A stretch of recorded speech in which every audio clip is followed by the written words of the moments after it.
నచ్చలేదు, సాంగ్స్ అసలు నచ్చలేదు. మా ఆవిడైతే తిట్టింది.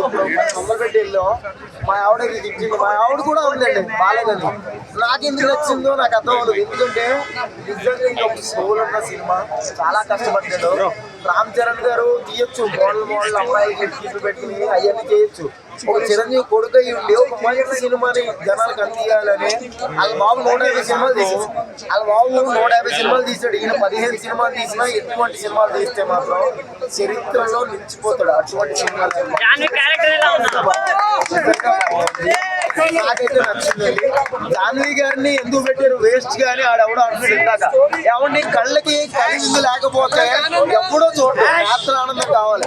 దేవరాలో హీరోయిన్ దేవరాలో సినిమాని హీరోయిన్ ఎందుకు పెట్టారు అని అడుగుతున్నారు. అంటే అలాగే ఎక్స్పోజింగ్ అలా ఉంది. ఆయనకి బుచ్చిబాబు గారికి అలా కనెక్ట్ అయింది, మనకు కూడా కనెక్ట్ చేద్దామని పెట్టాడు. ఎలక్షన్స్ ఎందుకు పెట్టారు అంటే అదంతా ట్రావెలింగ్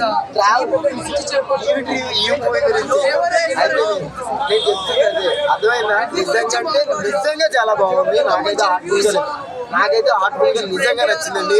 ప్రతి ఒక్కళ్ళు వచ్చి ఒక్కసారి చూడండి, ఒక్కసారి చూడండి.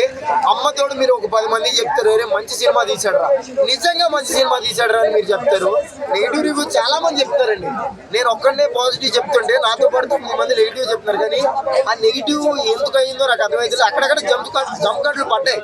ఆబ్వియస్లీ నేను కూడా చెప్తున్నాను, అవునా కదా, జంప్ కట్స్ పడ్డాయి. అదేంటంటే లెంత్ ఎక్కువైపోద్దని పెట్టారేమో అనుకున్నారు.